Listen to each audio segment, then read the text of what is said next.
Simplifying complex numbers.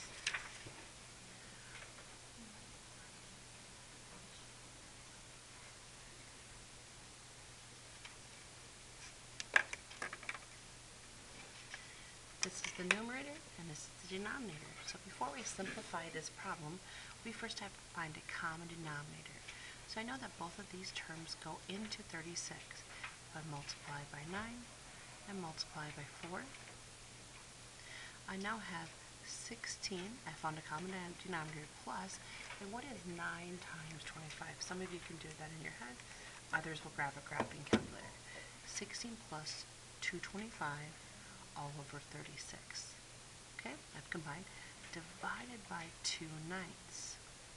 Remember, when you divide fractions, so I know 16 plus 225 is 241. This is the top fraction, and I want to divide it by 2/9.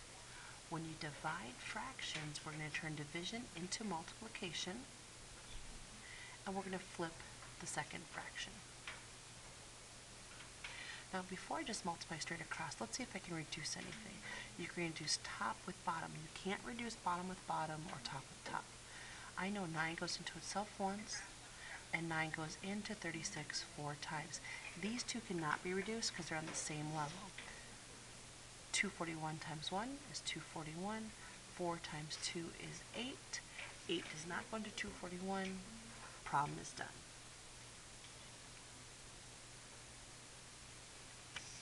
Next problem.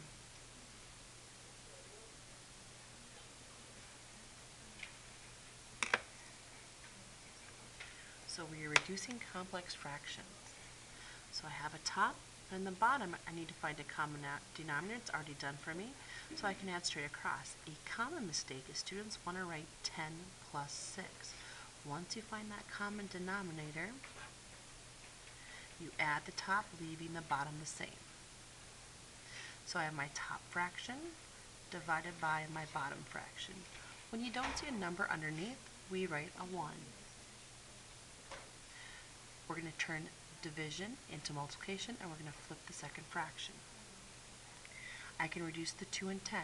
2 goes into itself once, and 2 goes into 10 5 times. Now I multiply straight across. 1 times 3 is 3, 1 times 5 is 5. Can't be reduced any further. Problem is done.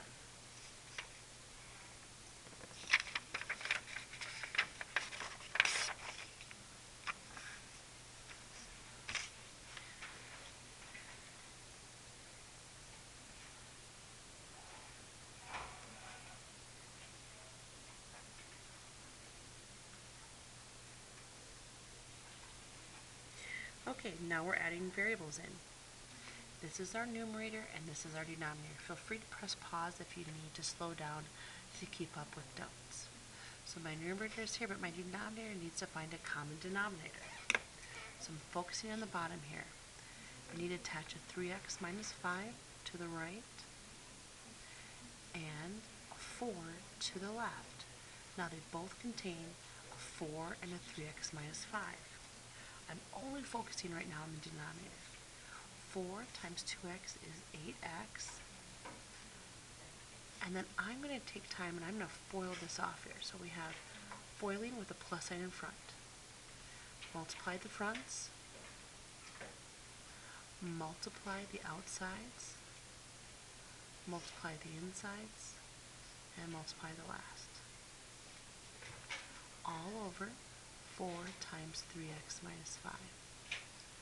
Okay, let's clean this up a little bit. So I'm going to take this and I'm going to clean up and combine my terms. There's no other x squareds. Positive 8 and negative 30 is a negative 22x plus 25. That's the numerator in the bottom. All over 4 times 3x minus 5.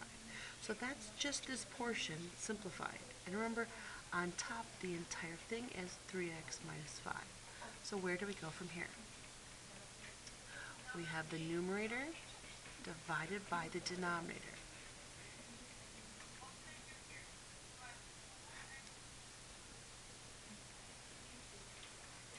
Remember, when you divide, we're going to flip the second fraction and turn division into multiplying.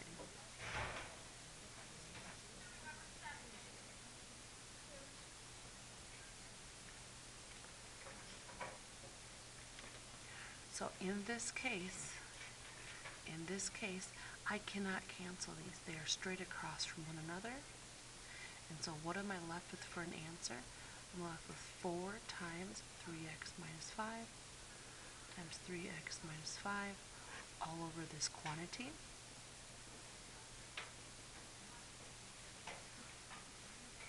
And I'm okay with this. You don't have to take any further. You could FOIL this out and multiply by 4, but I'm okay with it leaving it just like this. It allows me to see that I cannot cancel anything with the denominator and simplifying it.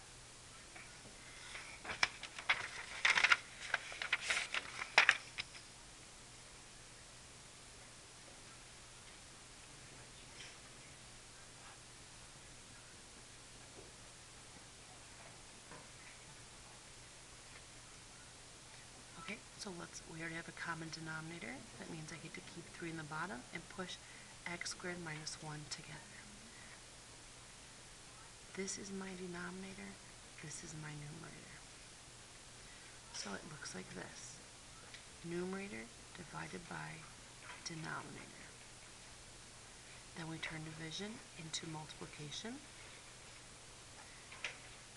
And we flip the second fraction. Multiplying across, I have 9 times x squared minus 1. And yes, this breaks into x plus 1 and x minus 1, and that would help us if we had to identify what values to exclude, but I can't cancel anything else out, and you're welcome just to keep it in this form.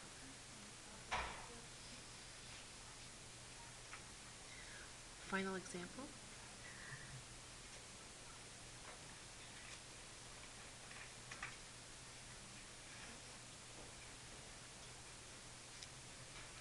Common mistake, the students just want to write plus 5x here.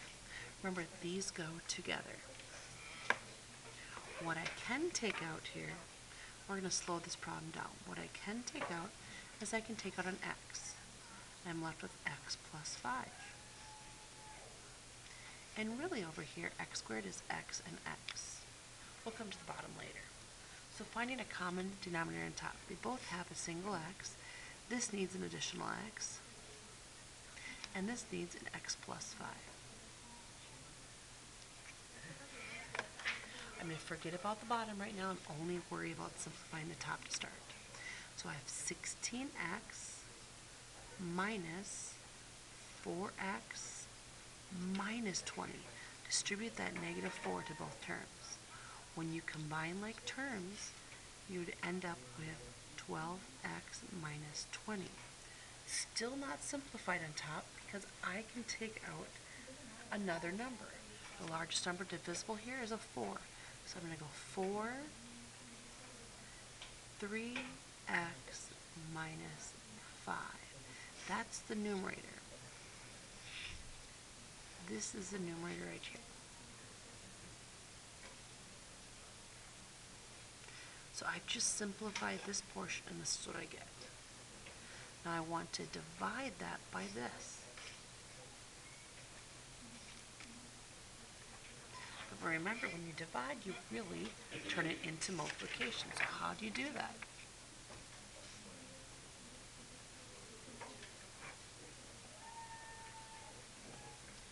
Turn to multiplying and flip.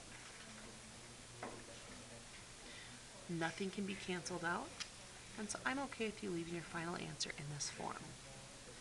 It would help us to identify the excluded values, so don't go ahead and FOIL. And you could write x plus 5 quantity squared as well.